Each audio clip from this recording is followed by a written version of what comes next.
그래서 이 고조선과 북방민족의 관계에 대해서 단재신치호 선생은 이렇게 얘기했습니다. 조선상고사에서 흉노, 선비, 몽골은 아에서 우리에게서 분리되어 나갔다. 여진, 선비, 몽골, 흉노 등은 본래 우리 아의 동족이었다. 흉노는 조선의 속민이었다. 조선족이 분화하여 조선, 선비, 여진, 몽고, 퉁구스 등의 종족이 되고 흉노족이 흩어져서 돌골, 헝가리, 터키, 핀란드 등의 종족이 되었다라고 기술하고 있습니다. 단군 세기에는요, 놀라운 소식이 전하고 있는데요. 이 흉노, 돌골, 몽골 등 3대 유목 민족의 시원을 기록하고 있습니다. 이 단군 조선의 역사가 부정되고 있기 때문에 이 유라시아 유목 문화의 탄생, 역사 경영 방식, 그리고 문화 근원 정신 등을 전혀 알 수 없게 지금 되었다라고 하는 거죠. 근데 단군 세기가 발굴한 고조선과 북방 민족의 계보를 보면 거기에 흉노의 어떤 시조, 강거, 돌골계의 어떤 시조, 동호의 시조, 그리고 몽골의 시조, 그런 이야기들이 전부 다 기록되어 있다라고 하는 겁니다. 간추려서 본다면은 이 단군 조선에서 흉노, 돌골, 그리고 몽골이 나갔다라고 하는 걸 볼 수가 있는데요. 환단고기에 보면 가륵 단군 때 삭정을 흉노의 시제로 삼았다라고 하는 내용이 BC 2177년이거든요. 근데 중국 문화에도 보면 뭐라고 나왔냐면 흉노는 하오시의 후예다라고 나옵니다. 하오시. 그러니까 거의 비슷한 때로 원래 우리 문헌이 있었는데 아무래도 그거를 뒤바꾼 것 같아요. 그래서 하후시의 후예라고 이렇게 이야기를 하고 있습니다. 유목민족의 시조를 기록한 환단고기의 내용의 첫 번째가 뭐냐면 3세 가륵 단군 때 열량의 욕살 삭정을 약수지방에 봉했다라고 하는데요. 삭정은 흉노의 시조라고 이렇게 이야기를 하고 있잖아요.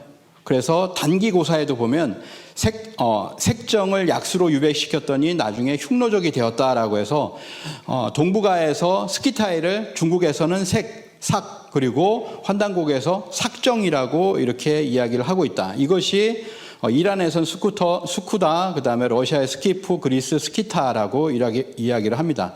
그래서 유목 문화에서 가장 먼저 국가를 세웠던 것이 바로 스키타이의 문화인데요. 2800년에서 2300년 전 중앙아시아 초원지대에서 활약을 했습니다. 두 번째, 유목민족의 시조가 이제 몽골의 시조인데요. 4세 오사구 단군 때 동생 오사달을 몽골의 칸으로 봉한 것이 나오는데 이 오사달이 몽골의 시조가 되었다라고 하는 내용이 나오고 있습니다. 오사구 단군의 동생이 몽골이 한으로 이렇게 임명되었다라고 하는 것이죠. 세 번째로 북방 선비족 문화의 근원으로서 대음 단군 때 BC 1622년인데요. 아오 대심을 남선비국의 대인으로 봉하셨다라고 하는 내용이 나와요. 그런데 그 위치를 보면은 남선비국이 여기 있으니까 위쪽에 선비가 있겠죠. 그러니까 밑에가 남선비국이 될 겁니다. 그래서 선비국의 위치를 갖다가 추정해 볼 수 있는 그런 어떤 기록이 아닌가라고 생각이 됩니다. 그리고 그 이전에 선비국이 있었다라고 하는 거죠. 그것을 우리가 알 수 있는 것이 이 12환국에 보면 선패국, 선비국이라고 하는 것이 분명하게 이렇게 나오고 있다라고 하는 겁니다. 그리고 그 위치는 이 단군색에 보면 남선비국이라고 했으니까 거기에서 북쪽으로 가면 선비국의 위치가 어디쯤 되겠구나라고 하는 것을 기록으로는 그렇게 알 수가 있겠습니다. 그리고 중국 사고에도 보면 이런 선비국이 선명하게 실존 역사로 기록되어 있습니다. 자, 마무리를 하도록 하겠습니다. 이 북방 유목 기마 민족, 그들은 지구촌 시대를 꿈꿨다라고 하는 거죠. 동양과 서양의 어떤 문명의 어떤 벽을 허물었던 유일한 사람들이 바로 이런 유목민족이 아닌가 생각을 합니다. 정주하는 농경 민족 같은 경우에는 그 자리에 있잖아요. 그 자리에서 계속해서 지키고 있는데 반해서 이들이 움직임으로 해서 모든 지구촌이 하나가 될 수 있는, 긍정적으로 보자면 그런 지구촌 시대를 꿈꿨다라고 합니다.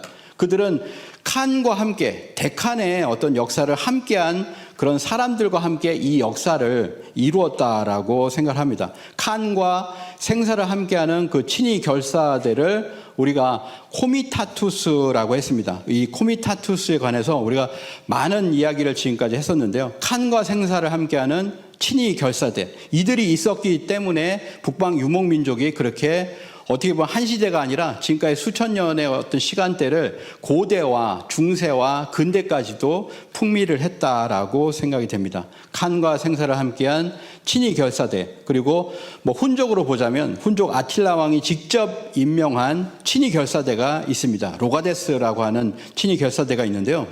이 코미타투스와 로가데스, 칸이 대제국을 건설하고 나라를 이끌어갈 수 있었던 친위 결사 조직이 있었기에 이러한 문명 간의 벽을 허물 수가 있었다라고 하는 거죠. 그러한 문화가 우리에게도 있었는데요.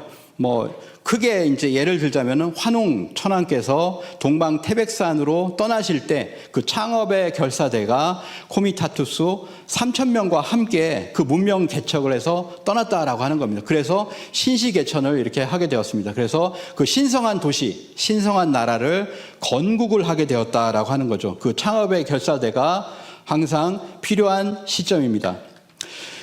북방 유목민족은 이제 청소년들이 이제 10살이 넘었을 때 성인식을 하는 날짜를 딱 정한다고 그래요. 날씨가 가장 혹독한 그런 추위가 닥치는 날에, 눈보라가 치는 날에 성인식을 치르고 성인이 된다고 합니다. 눈보라를 뚫고 왕복 40km를 말을 타고 이렇게 달려야 되는데요. 그 와중에서 뭐 넘어지는 사람도 있고 다시 일어나서 울면서 오는 사람도 있는데 결국에는 이 80km의 왕복을 마쳤을 때 결국 그 전에 시작할 때와 80km를 돌아왔을 때는 완전히 달라진 어떤 삶을 살게 된다라고 하는 것입니다. 그래서 성인이 되기 위해서 우리가 어떤 문명의 어떤 그런 새로운 성숙을 이루기 위해서는 이러한 과정을 거쳐야 되는 것이 아닌가라고 생각을 합니다. 성을 쌓고 사는 자는 반드시 망할 것이며 끊임없이 이동하는 자만이 살아남을 것이다. 끊임없이 행동하는 자만이 살아남을 것이라고 생각을 합니다. 지금 우크라이나와 러시아가 전쟁을 하고 있죠. 그걸 그대로 보여준다면은 역사 갈등이 있다라고 얘기를 합니다. 왜냐하면 우리가 알고 있는 뭐 나폴레옹이 이제 러시아를 쳤을 때 그때 이렇게 이야기를 하죠. 저 스키타이 놈들이라고 이제 얘기를 하거든요. 이 스키타이의 원조가 누구냐? 우리다라고 하는 고대의 어떤 그 의식이 있었다라고 합니다. 러시아와 우크라이나가 스키타이의 주인이다. 그걸 가지고서 전쟁을 한다라고 하는 거죠. 북방 유목민족의 어떻게 보면은 최초라고 여겨지는 스키타이. 그 스키타이가 어떻게 보면은 지금에 와서는 전쟁을 하고 있다라고 하는 거죠. 칼을 가지고서 전쟁을 하고 있는데 그 스키타이 북방 유목민족의 어떻게 보면 열매와 결실이라고 하는 것은 동방 그 끝단에서 신라의 땅 거기에서 화락 문화로 이루어지지 않을까, 그 결실 맺지 않을까라고 생각을 합니다. 그 화락 문화라고 하는 것은 여러분들께서 잘 아시리라고 생각을 합니다. 그래서 그것은 뭐냐면은 지금은 이 동서양을 허무는 그때 북방 유목민족이 원했던 이상과 꿈이라고 하는 것은 결국에는 뭐냐면 지구촌이 하나가 되는 그런 세계를 원했다라고 생각을 합니다. 징기스칸도 그렇고요. 그 이전도 마찬가지라고 생각을 하는데요. 그때는 뭐냐면 칼과 무력으로 세계를 하나로 통일하려고 했었던 그런 꿈이 있었지만 그것은 실패하고 말았다. 지금도 그 실패를 되풀이하고 있는 것이 지금 고대 스키타이의 그 끝자락에 있는 우크라이나, 러시아가 아닌가라고 생각을 하거든요.